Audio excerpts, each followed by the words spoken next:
Hello lovies, karibuni sana. Jina langu ni Miss Masao na siku ya leo nitaonyesha jinsi ya kutengeneza pilipili ya embe pamoja na carrot. Tamu sana na ni rahisi kutengeneza. Asanteni kama umeclick kwenye video hii, usisahau kulike, comment na kushare.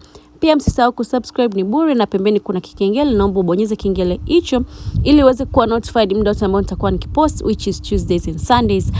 Asanteni sana kama umeclick kwenye video hii. Please naomba muangalie mwanzo mpaka mwisho muweze kujua namna gani ya kutengeneza pilipili hii yetu tamu sana na inaweza ikakaa kwenye fridge hata kwa muda wa miezi 3.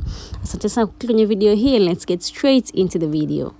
Mahitaji yetu ni kama yafuatayo. Utahitaji maembe ambayo hayajaiva kabisa, mabichi. Kwa utakatakata katika pieces kama hizo mnavyoona hapo, pamoja na carrots. Then utahitaji nyanya, utahitaji vitunguu ambavyo utakuwa umevikata vikubwa kwa sababu tutaenda kuviblend. Pilipili zako, utahitaji hoho kama mnavyoona hapo.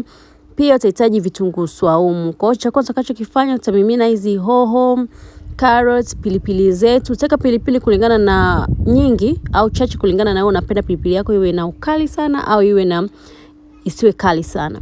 Kwa baada ya hapo tutaweka na maji kidogo, alafu tutaenda kuiblend.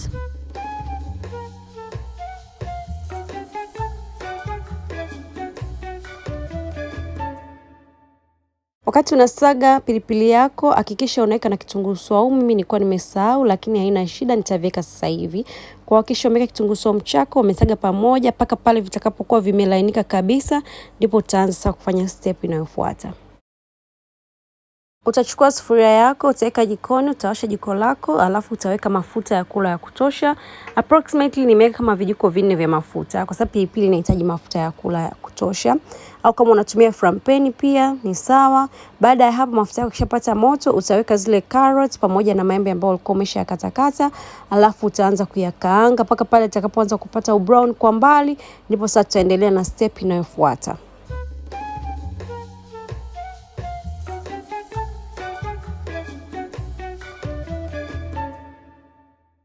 Baada ya kuanza kupata brown kama hivyo mnavyoona hapo, sasa nitachukua ile puree yangu ya pilipili, nitaimiminia hapo yote kama mnavyoona hapo.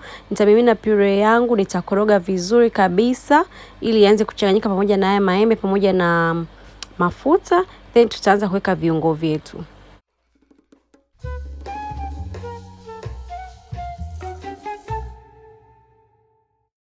Anza kuweka sasa viungo. Kiungo cha kwanza ni tomato paste. Nitaweka kijiko kimoja kikubwa cha tomato paste. Baada ya hapo nitaweka manjano. Nitaweka kijiko kimoja kikubwa cha manjano. Alafu nitaweka chumvi kijiko kimoja kidogo. Then nitaweka sukari kijiko kimoja kidogo. Kazi ya sukari ni kupunguza ukali wa pilipili na pia inaongeza ladha kwenye pilipili yako. Lakini pia kama haupendelee kuweka sukari, unaweza ukaiopt ukaitoa pembeni, kwa pilipili yako itakuwa ina ukali zaidi. Baada ya hapo sasa nitakoroga vizuri. Nikishakoroga vizuri nitaifunikia ili iweze kuchemka. Please naomba wakati unakoroga na kuifunikia ili iweze kuchemka vizuri na kuiva, hakikisha moto wako ni mdogo. Mimi nilijisahau, moto wangu ulikuwa ni mkubwa, kwa hiyo ilianza kushikia chini, na ni vyema zaidi kama utakuwa ukikoroga kila baada ya muda ili isiweze kushika chini. Kwa hakikisha moto wako ni mdogo, medium to low, alafu uwe unakoroga mara kwa mara. Na utaacha ichemke kwa muda kama wa dakika 10. Baada ya hapo ukiona mafuta yamepanda juu, inamaanisha kwamba pilipili yako iko tayari. Pilipili yako ikishakuwa tayari, sasa utaweka limao kijiko kimoja kikubwa na utaweka vinegar kijiko kimoja kidogo. Kazi ya vinegar ni kuifanya pilipili yako isiharibike, iweze kukaa kwa muda mrefu ukiitunza kwenye friji, ama pia kama hauitunzi kwenye friji. Kwa pilipili hii unaweza ukaitunza kwenye friji kata miezi 3 na zaidi, na unaweza ukaitunza nje ya friji katika temperature ya kawaida, room temperature, kwa muda hata miezi 3 na zaidi. Cha msingi cha kuzingatia tu ni pale unapochota pilipili yako, hakikisha kwamba kijiko chako ni kisafi, hakijatumika katika kuchotea kitu chochote wala hakijatumika katika kuliwa. Kwa hiyo ndivyo ambavyo utaweza kupreserve pilipili yako. Kama mnavyoona hapo, pilipili yangu ilikuwa iko tayari. Hii pilipili ni tamu sana, rahisi kutengeneza. Na kama ni mpenzi wa pilipili, utaenjoy ukitengeneza pilipili yako hii. Unaweza ukailia na kitu chochote kile. Asanteni kwa kuangalia video hii mpaka hapa. Msisahau kulike, comment na kushare. See you next time lovies. Bye bye.